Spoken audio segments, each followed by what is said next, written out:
Hello दोस्तों, IAS PCS science में आपका बहुत बहुत स्वागत है। दोस्तों यहाँ पे हम लोग टॉपिक 4 खनिज और उनका प्रयोग पे बेस्ड जो भी प्रश्न अलग अलग एग्जामों में पूछे गए उन सारे प्रश्नों को हम लोग यहाँ पे करने वाले हैं। तो ये घटना चक्र का जो साइंस है उसका ये टॉपिक 4 है। तो चलिए हम लोग स्टार्ट करते हैं। दोस्तों स्टार्ट करने से पहले मैं आपको बता दूं, अगर इस चैनल को अभी तक आप सब्सक्राइब नहीं किए हैं तो इसे सब्सक्राइब कर लें, क्योंकि यहाँ पे साइंस से रिलेटेड हर एक concept, theory, MCQ, one liner सारा चीज़ दिया जाएगा, जिससे आपका साइंस का जो लेवल है बहुत ही बेस्ट हो जाएगा। और आप जो भी एग्ज़ाम दे रहे हैं उनमें साइंस का जो भी प्रश्न आएगा उसको आप आसानी से कर सकते हैं। तो चलिए हम लोग स्टार्ट करते हैं। पहला प्रश्न है, निम्नलिखित में कौन सी इलेक्ट्रॉनिक संरूपण धातु तत्वों के लिए होती है? ए 2,8, बी 2,8,7, सी 2,8,8, डी 2,8,8,2। तो सही आंसर हो जाएगा डी 2,8,8,2। तो दोस्तों ध्यान रखेंगे, धातु में जो बाहरी कक्षा में जो इलेक्ट्रॉन होता है वो कितना होता है? वो तो 1 होगा, या तो 2 होगा, या तो 3 होगा। इसका ध्यान रखेंगे। अगला प्रश्न है, सबसे अधिक क्रियाशील धातु कौन सी है? A sodium, B calcium, C iron, D potassium. तो सही आंसर हो जाएगा डी पोटासियम।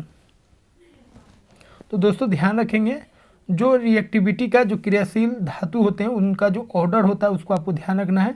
क्या ध्यान रखना है? को ना का, ली को ना का। पहले लिथियम, उसके बाद पोटासियम, उसके बाद सोडियम, उसके बाद कैल्शियम। अगला प्रश्न है, निम्नलिखित धातु युग्मों में से किस एक में क्रमशः सबसे हल्की धातु तथा सबसे भारी धातु है? ए लिथियम एवं पारा, बी लिथियम एवं ऑस्मियम, सी एल्युमिनियम एवं ऑस्मियम, डी एल्युमिनियम एवं पारा। तो सही आंसर हो जाएगा बी लिथियम एवं ऑस्मियम। तो दोस्तों ध्यान रखेंगे, लिथियम जो होता है सबसे हल्का धातु होता है, और सबसे भारी जो धातु होता है वो कौन होता है? ऑस्मियम, जिसको OS से हम लोग रिप्रेजेंट करते हैं। अगला प्रश्न है, सर्वाधिक कठोर तत्व निम्न में से कौन है? ए हीरा, बी सीसा, सी टंगस्टन, डी लोहा। तो सही आंसर हो जाएगा ए हीरा। हीरा जो होता है दोस्तों सभी पदार्थों में सबसे अधिक कठोर होता है। अगला प्रश्न है, निम्नांकित में कौन कठोरतम धातु है? ए सोना, बी लोहा, सी प्लेटिनम, डी टंगस्टन। तो इन चारों में अगर हम बात करेंगे तो सबसे जो कठोर होगा वो कौन हो जाएगा? टंगस्टन हो जाएगा। तो डी ऑप्शन सही हो जाएगा। अगला प्रश्न है, निम्नलिखित में से कौन सा पदार्थ पृथ्वी पर प्राकृतिक रूप से पाए जाने वाला सबसे कठोर पदार्थ है? फिर वही क्वेश्चन आ गया, सीधा इसका आंसर क्या हो जाएगा? हीरा। अगला प्रश्न है, निम्नलिखित में कौन सा एक पदार्थ बहुत कठोर और बहुत तन्य है? ए कार्बोरंडम, बी कास्ट आयरन, सी टंगस्टन, डी नाइक्रोम। तो सही आंसर हो जाएगा डी नाइक्रोम। नाइक्रोम जो होता है बहुत ही कठोर होता है और बहुत ही तन्य होता है। अगला प्रश्न है, सबसे भारी प्राकृतिक तत्व है? ए यूरेनियम, बी सोना, सी मरकरी, डी कैल्शियम। तो सही आंसर हो जाएगा ए यूरेनियम। इन सभी में अगर हम बात करेंगे तो यूरेनियम का एटॉमिक नंबर होता है 92, ठीक है, 92 होता है। और समान तौर पर जिसका एटॉमिक नंबर अधिक होता है, परमाणु संख्या अधिक होता है, उसका परमाणु भार भी अधिक होता है।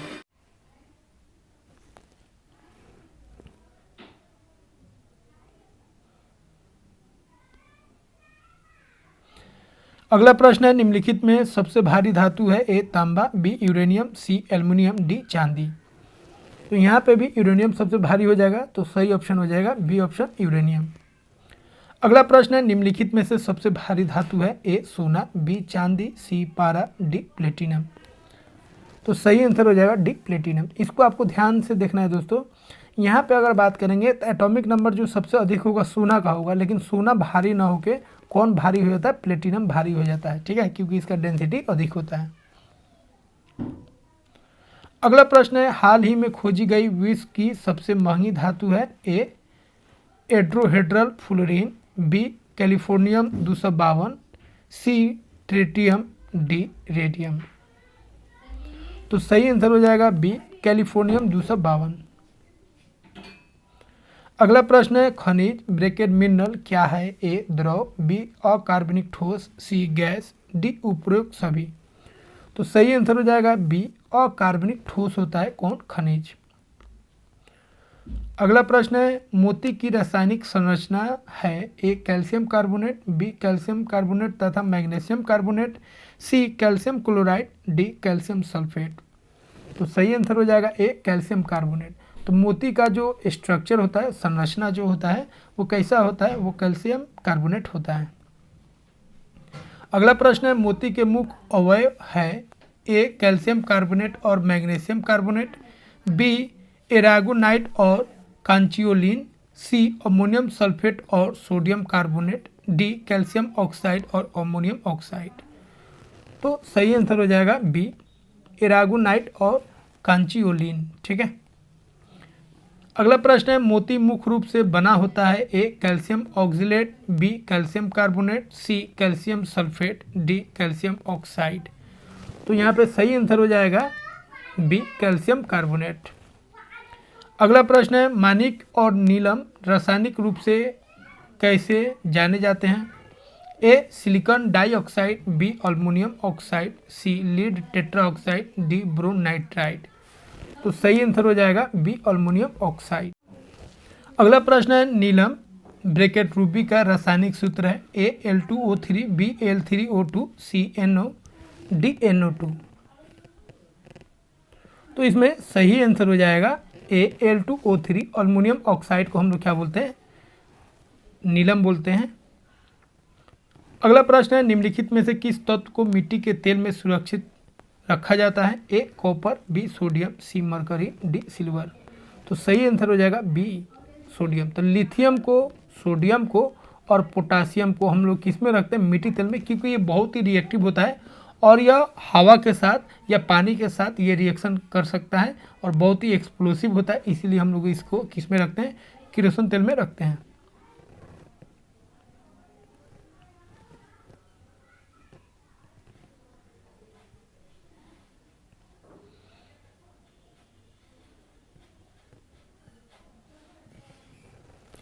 अगला प्रश्न है आजकल सड़क की रोशनी में पीले लैंप बहुतायत में प्रयुक्त हो रहे हैं।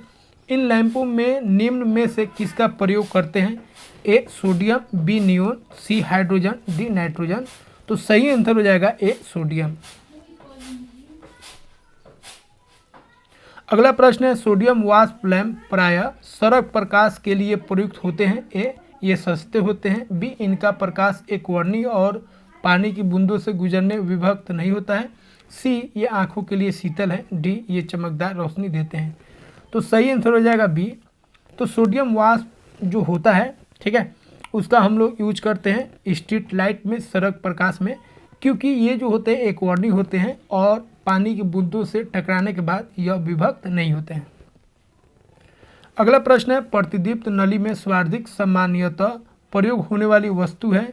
ए सोडियम ऑक्साइड तथा आर्गन, बी सोडियम वाष्प तथा नियोन, सी पारा वाष्प तथा आर्गन, डी मर्क्यूरिक ऑक्साइड तथा नियोन।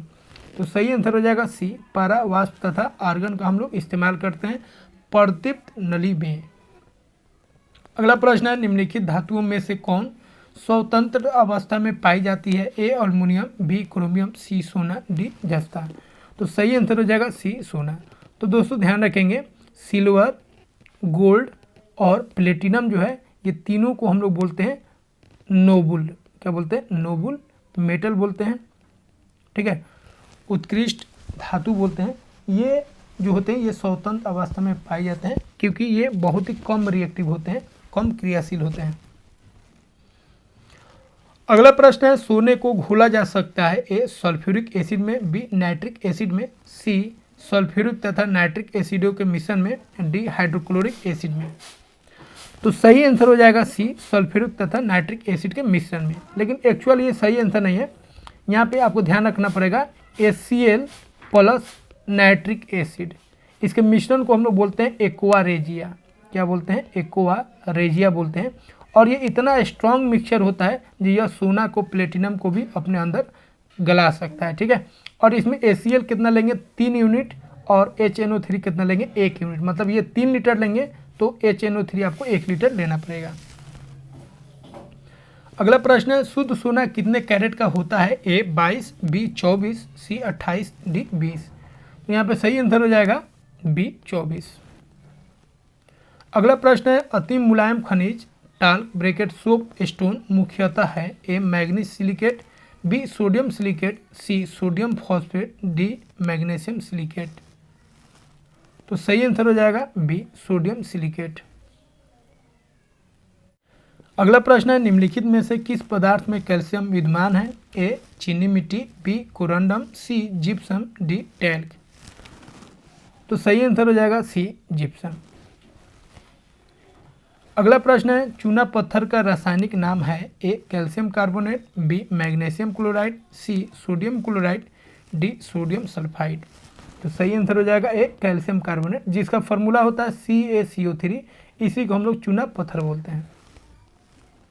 अगला प्रश्न है, प्लास्टर ऑफ पेरिस रासायनिक रूप से है? A calcium sulphate, B calcium carbonate, C calcium oxide, D calcium oxalate.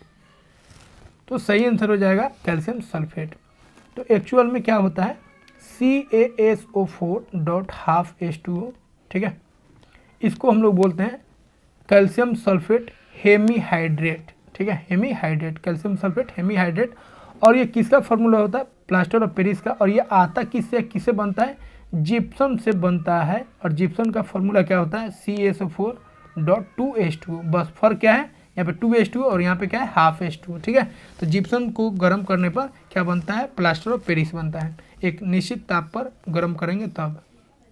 अगला प्रश्न है, प्लास्टर ऑफ पेरिस बना होता है? ए मार्बल, बी जिप्सम, सी सीमेंट, डी चूना पत्थर। तो अभी आपको बताएं प्लास्टर ऑफ पेरिस किससे बनता है? जिप्सम से बनता है। अगला प्रश्न है, टूटी हुई हड्डियों की रक्षा के लिए प्लास्टर ऑफ पेरिस का प्रयोग होता है? यह है ए बुझा चूना, B calcium carbonate, C calcium oxide, D gypsum. तो वो क्या है? जिप्सम है। अगला प्रश्न है, प्लास्टर ऑफ पेरिस का सूत्र है? ए CaSO4, बी CaSO4.H2O, सी CaSO4.12H2O, डी CaSO4.2H2O। तो सही आंसर हो जाएगा सी। प्लास्टर ऑफ पेरिस का सूत्र हो जाएगा CaSO4.12H2O। यहाँ पे H2O लिख देते हैं।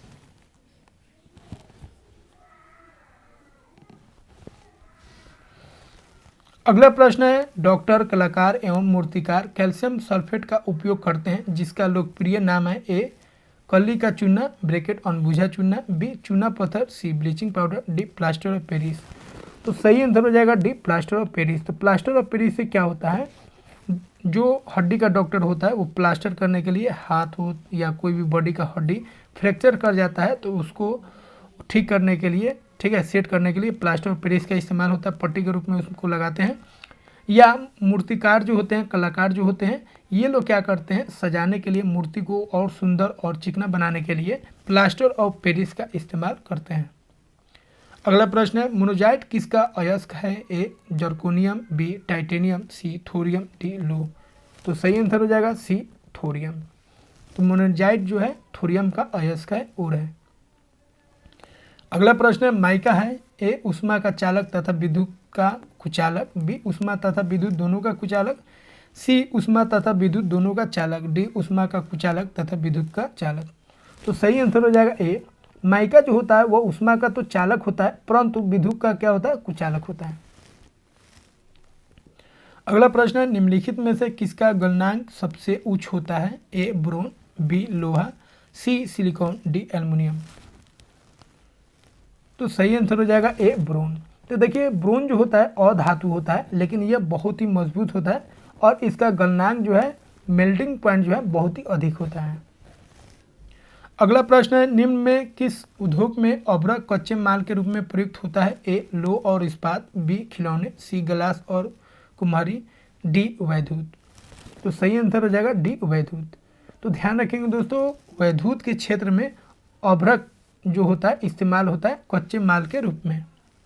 अगला प्रश्न है, निम्नलिखित द्रव्यों में कौन सा ऊष्मा का बहुत अच्छा चालक है? ए पारा, बी ईथर, सी पानी, डी बेंजीन। तो सही आंसर हो जाएगा ए पारा। तो पारा जो होता है इस सब को देखिएगा, ईथर, पानी और बेंजीन को देखिएगा तो ये अधातु है, ठीक है, जो विद्युत के चालक नहीं होते हैं, परंतु पारा जो है वो क्या है? विद्युत का चालक है। क्योंकि वो धातु है।